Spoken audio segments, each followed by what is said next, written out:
साथीहरू कल्पना गर्नुस् त एउटा यस्तो ठाउँ जहाँ पहाडको बीचैबीच मान्छेका हजारौं चिहानहरू झुन्डिएका छन्। सुन्दा कुनै हरर फिल्मको कथा जस्तो लाग्छ नि हैन? तर यो हाम्रो नेपालकै एउटा यस्तो वास्तविकता हो जसको उत्तर आजसम्म कसैले थाहा पाउन सकेको छैन। मुस्ताङका ती डर लाग्दा भिरहरूमा 10,000 भन्दा धेरै मान्छेका कंगालहरू आखिर कसरी पुगे त?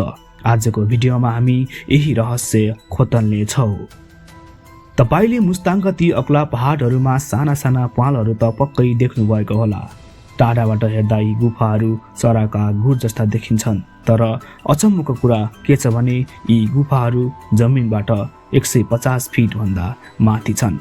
सोच्नुस् त आजभन्दा 3000 वर्ष पहिले जब न त कुनै मेसिन थियो न त डोरी र भर्याङ नै, त्यति बेला मान्छेहरू त्यो उचाइमा कसरी पुगे होलान्? अनि ती गुफाहरू किन खनिए त? अनुसन्धान गर्दै जाँदा त्यहाँ एउटा यस्तो कुरा भेटियो जसले वैज्ञानिकहरूको पनि होस उडायो। ती गुफाभित्र भेटिएका कंकालहरूको हड्डीमा काटिएका निशानहरू थिए। कसैले भन्छन् त्यो बेला मान्छे मरेपछि शरीरलाई टुक्रा टुक्रा पारेर गिद्धलाई खुवाउने चलन थियो, जसलाई हामी आकाशीय अन्त्येष्टि भन्छौँ। तर केही इतिहासकारहरू भने अर्कै कुरा भन्छन्। उनीहरूको अनुसार कुनै ठुलो युद्ध वा महामारीबाट बच्न पुरै गाउँ नै ती गुफाभित्र लुक्न पुगेको थियो।